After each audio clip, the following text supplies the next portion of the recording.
Step into Value Zone. Value Zone. Hypermart. Button Cheru.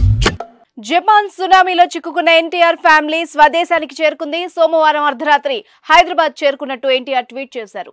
భూకంపం తనను shocking కి గురిచేసిందని ఎన్టీఆర్ తెలిపారు. తాము సేదతీరిన ప్రాంతంలోనే భూకంపం రావడం హృదయాన్ని కలిచివేసిందని చెప్పారు.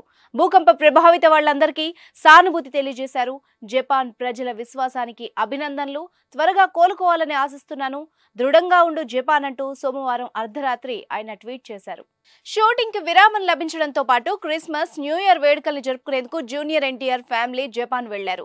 భార్య లక్ష్మీ ప్రణతి, ఇద్దరు కొడుకులు అభయ్, భార్గవులతో కలిసి జూనియర్ ఎన్టీఆర్లు గత వారం రోజులుగా అక్కడే ఉన్నారు. అయితే ఒక్కసారిగా జపాన్ ను భారీ భూకంపం కుదిపేసింది. 7.6 తీవ్రతతో భూకంపం జపాన్ ని వణికించింది. ఈ భూకంపానికి ప్రాణ నష్టం తక్కువే జరిగినా భారీ ఆస్తి నష్టం జరిగింది. ఇక భూకంప సమయంలో ఎన్టీఆర్ అక్కడే ఉన్నారు అని తెలిసిన వాళ్ళు, అభిమానులు కంగారు పడ్డారు. ఎన్టీఆర్ ఉన్న దగ్గర భూకంపం వచ్చిందా, ఏమైంది అన్న విషయాలపై ఆరా తీశారు. ఈ క్రమంలోనే జపాన్ నుంచి తిరిగి ఇంటికి వచ్చేసినట్టు జూనియర్ ఎన్టీఆర్ సోషల్ మీడియా వేదికగా వెల్లడించారు. దీంతో ఎన్టీఆర్ జపాన్ నుంచి వచ్చేశారు అని తెలిసి అభిమానులు ఊపిరి పీల్చుకున్నారు.